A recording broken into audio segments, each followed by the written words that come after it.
Hi, welcome again. This is Danny.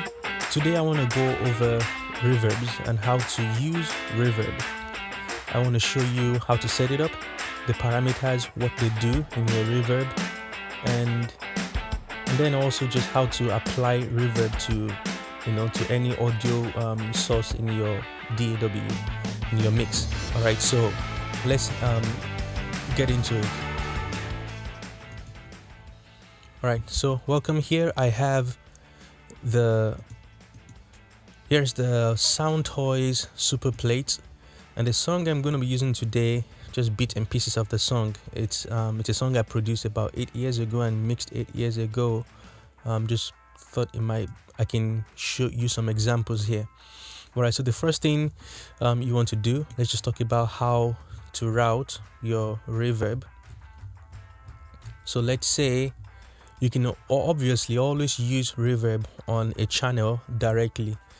So let's say on your vocal track or some instrument track and you want reverb on there, you can grab a reverb plugin, and I can grab maybe a little plate right here, and then I can apply that. So oops, sorry. And then what you want to do, right? You only want to do this if the plugin have the mix knob right here. So this way I can dial in how much of the wet signal I want and dry. And I can dance 'cause of super dry right now. Okay, so that's one way. But let's say in cases where you have multiple instruments that you want to send to the reverb, maybe your snare drum, vocals, piano, here and there, the best way to approach that would be to have your reverb on a bus, and then you can send those individual tracks into that bus at the proportion that you think is right to send into that reverb. So in this case, I have a bus here that I already created, and I'm using Super Plate here. This is just a new plugin that I added in here. This wasn't there in the original mix, right? Also kind of showing Valhalla reverb because I know people use that to show you some of the comparison here, but I'll put that to the side for now. So once you add the reverb plugin on your bus, then what you want to do is, in this case, this is the lead vocal. So I'm going to take the lead vocal and go in there. This is a send that's going to that bus. So once I activate that, you're gonna hear 'cause I've got another train. So I can always control how much of that I'm sending to the reverb. 'Cause I've got another. Okay, so let's get into it. So the first thing you would see on most reverb is the decay time. Those are the basic parameters you see: decay time, pre-delay, and a lot of reverb now have the filter on there as well, and then some have modulation, which we're gonna maybe talk about briefly. So those two things is what you want to pay attention to: the decay time. So what is the decay time? Basically, it's the amount of time it takes for the reverberated sound to completely fade away. So let's say I have I snap my finger right now and I'm sending this into a reverb. So what's going to happen based on the time that I select? If I select, in this case, you have 4 here. This is 4 seconds. So once I snap my finger, now the reverb is affecting it. It's going to take 4 seconds before the reverb completely disappears.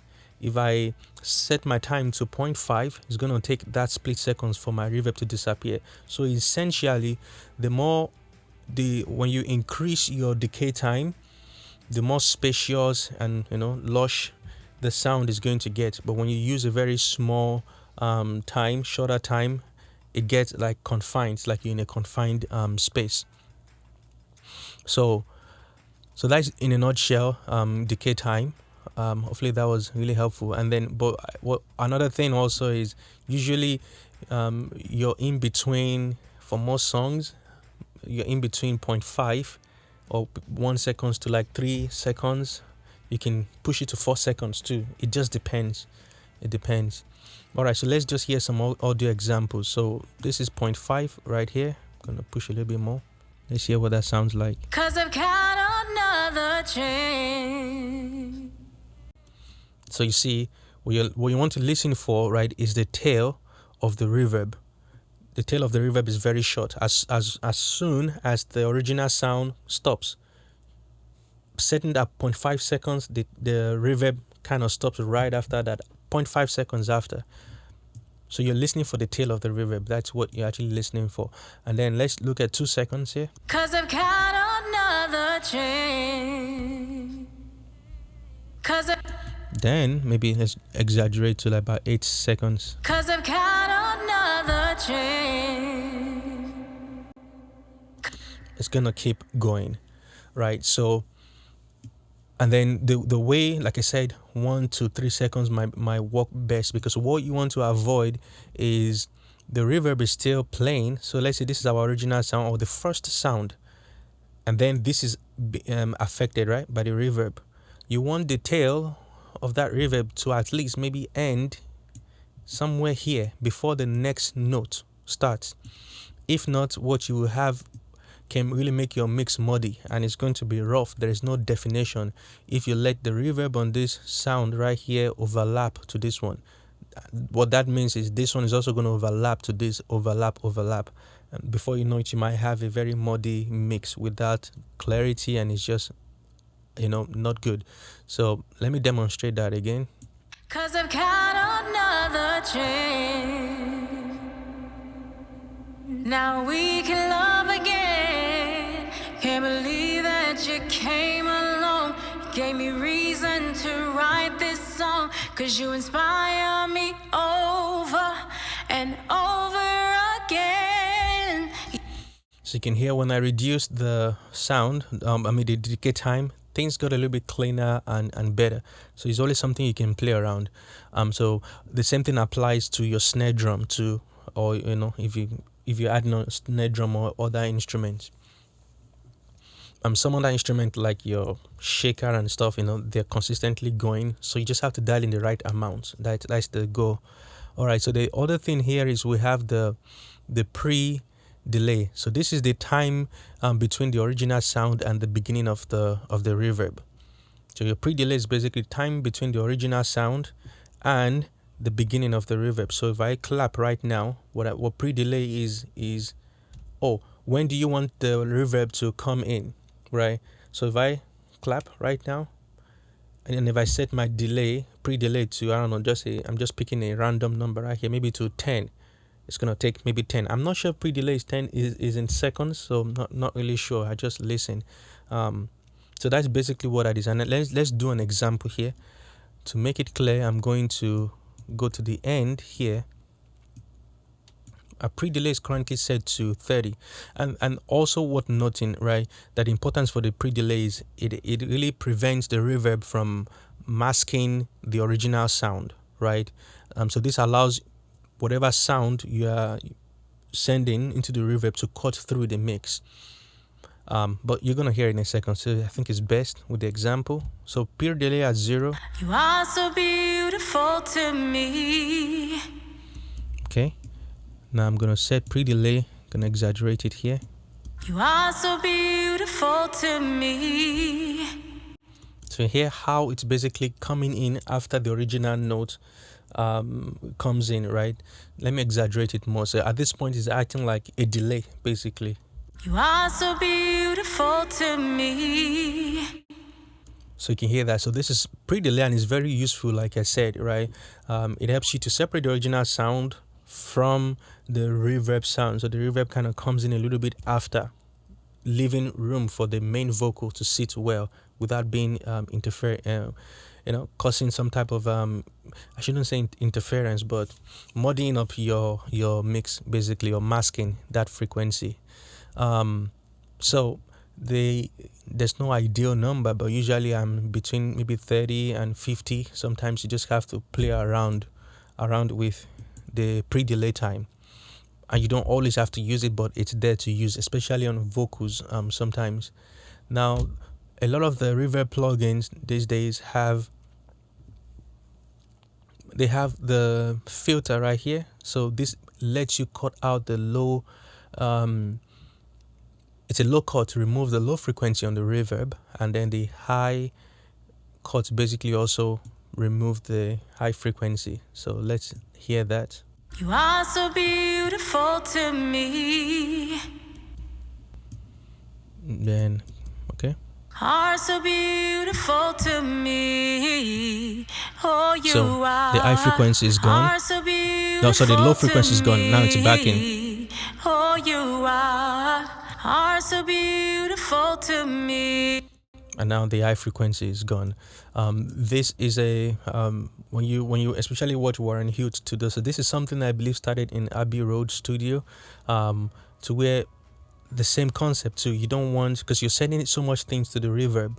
Your vocals already have some of those low mid and low end, so you don't want the reverb reproducing that again. So it's a way to control the low end.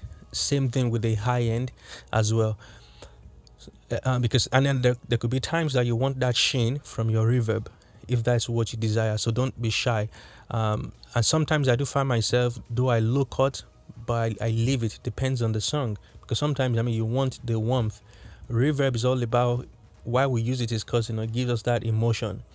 So if you cut off all of the low mid and all of that in there, it doesn't sound almost like a reverb again. You're already messing up with the space that you intended to grab in the first place, right? So you just have to be creative. It's not every time you have to really clean that up per se. Just listen to what it's doing in the track. Because sometimes I think I love leaving it there sometimes too, because it actually sounds beautiful and warm.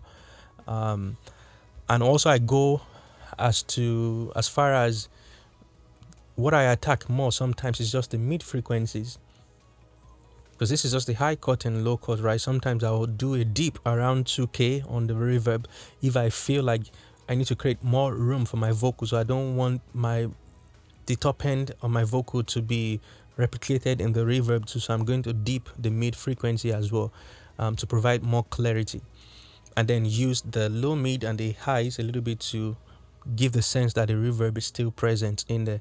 So those are some tricks that you can basically do. And then here you have the modulation. So modulation, and I can show you here with the Valhalla reverb.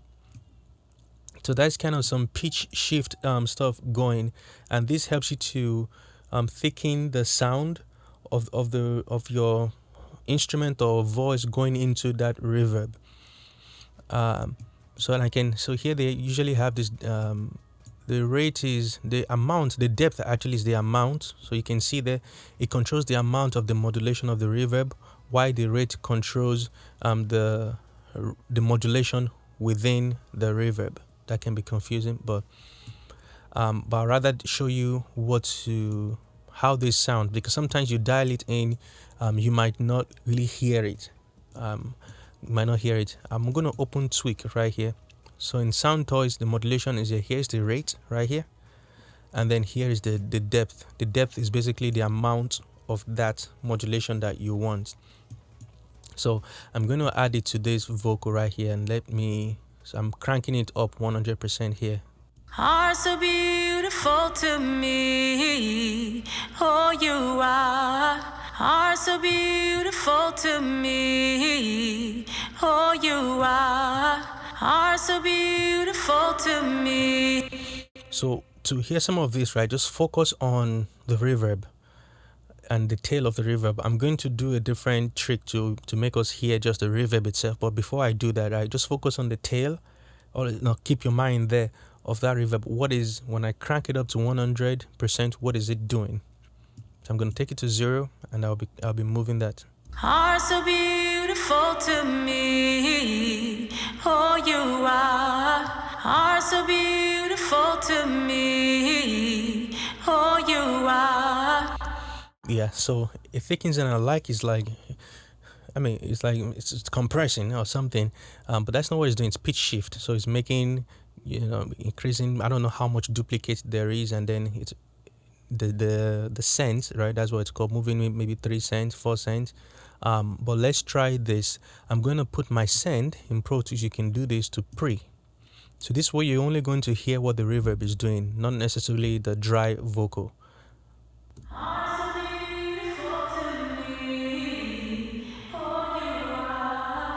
So you can hear that modulation there. So let me take it to 0, and I'll do the same thing by taking to 0 and bringing it back in so you can hear.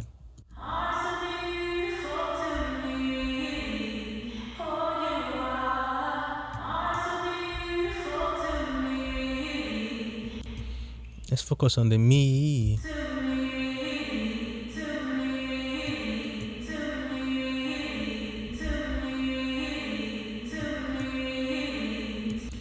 I mean, I must admit, it's not easy to hear, right? So you don't have to beat yourself on that, but modulation is there if you want to use it. You can only just maybe use maybe 50%.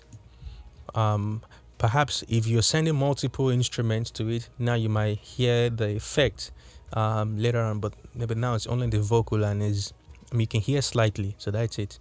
So that's it about like reverb. Now, like I said, one of the good takeaway here is, one, how much of reverb should you use? That is based on taste for the song you're working on. Should I use in a song? What is too much? What is too little? So let's just play around with this song right here.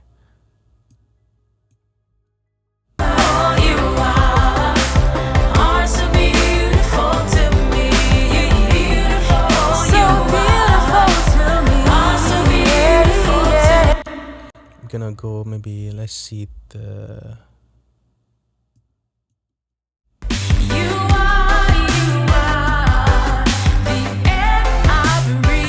No reverb.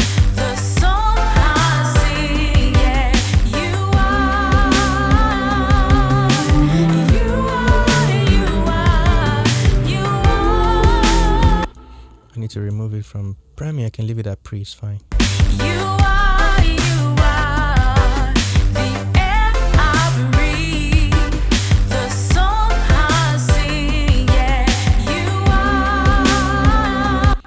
Right, so always playing within. I always advise to do that in when you're playing the rest of the instrument, because sometimes it might feel like the reverb is too loud when you solo it. But then it can sit well in the mix. So do both. You can do things in solo, but then when you're ready to kind of make the decision, go to the mix and hear it. And then you might need more reverb in the chorus than you need in the verse. So that's another thing where you can automate. So in Pro Tools, I can click that, the verb. Is that it? Right? I think, no, it's this one. Right, so I can come in here and say, you know what, I don't want, like this is the verse. Together for eternity, sent from especially the opening verse. If you're not using the reverb, if you don't want your listeners to really actually feel the reverb, you want them to feel it, but not necessarily hear it at the beginning. You can always dial it in, automate your reverb and delays as well. All that I need, yeah. Well, I've been hurt so many times. See, I thought I would lose my mind, but I didn't know that I could be loved this way. You are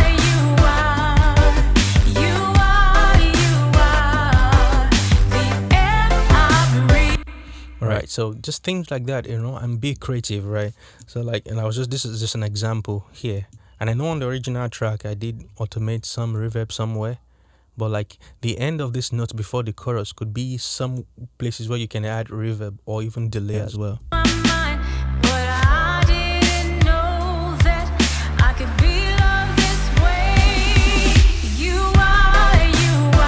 So that sounds beautiful, right?